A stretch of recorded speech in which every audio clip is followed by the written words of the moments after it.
ब्रह्ममुहूर्ताच्या वेळेस सूर्योदयापूर्वीचा काळ जपण्यासाठी कराग्रे वसते लक्ष्मी मंत्र आणि गायत्री मंत्राचा जप करणे शुभ मानले जाते. कराग्रे वसते लक्ष्मी, करमध्ये सरस्वती, करमुले तु गोविंद, प्रभाते करदर्शनम. ओम भूर्भुवस्वः तस्य वितुर्वरेण्यं भर्गो देवस्य धीमहि धियो यो नः प्रचोदयात.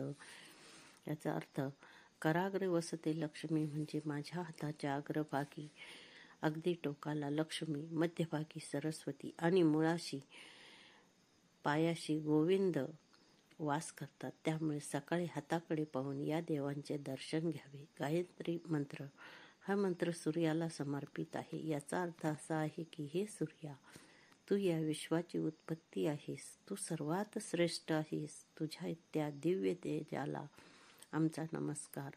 ब्रह्ममुहूर्त म्हणजे सूर्योदयापूर्वीचा काळ, जो 48 मिनिटांचा असतो. या वेळेत उठून जप केल्याने सौंदर्य, शक्ती, ज्ञान, बुद्धी आणि आरोग्य लाभते. तसेच दिवसभर सकारात्मक ऊर्जा टिकून राहते. ब्रह्ममुहूर्तावर उठून वरील मंत्राचा जप केल्यास देवी देवता प्रसन्न होतात. हा काळ साधनेसाठी आणि आध्यात्मिक उन्नतीसाठी अत्यंत शुभ मानला जातो.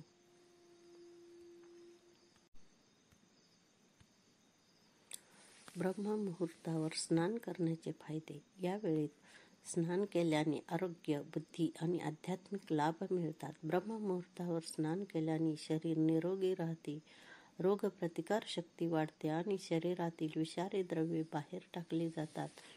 या वेळेत स्नान केल्याने बुद्धी तीक्ष्ण होते, स्मरणशक्ती सुधारते आणि एकाग्रता वाढते. ब्रह्ममुहूर्तावर स्नान केल्याने मन शांत होते, सकारात्मक ऊर्जा मिळते आणि आध्यात्मिक प्रगती साधता येते. ब्रह्ममुहूर्तावर स्नान केल्याने त्वचेला तेज येतो आणि सौंदर्य वाढते. या वेळेत स्नान केल्याने मानसिक शांती आणि स्थिरता मिळते. ब्रह्ममुहूर्तावर स्नान करणे हे एक धार्मिक आणि पारंपरिक कार्य मानले जाते. या वेळेत स्नान केल्याने दिवसभर सकारात्मक आणि उत्साही वाटते.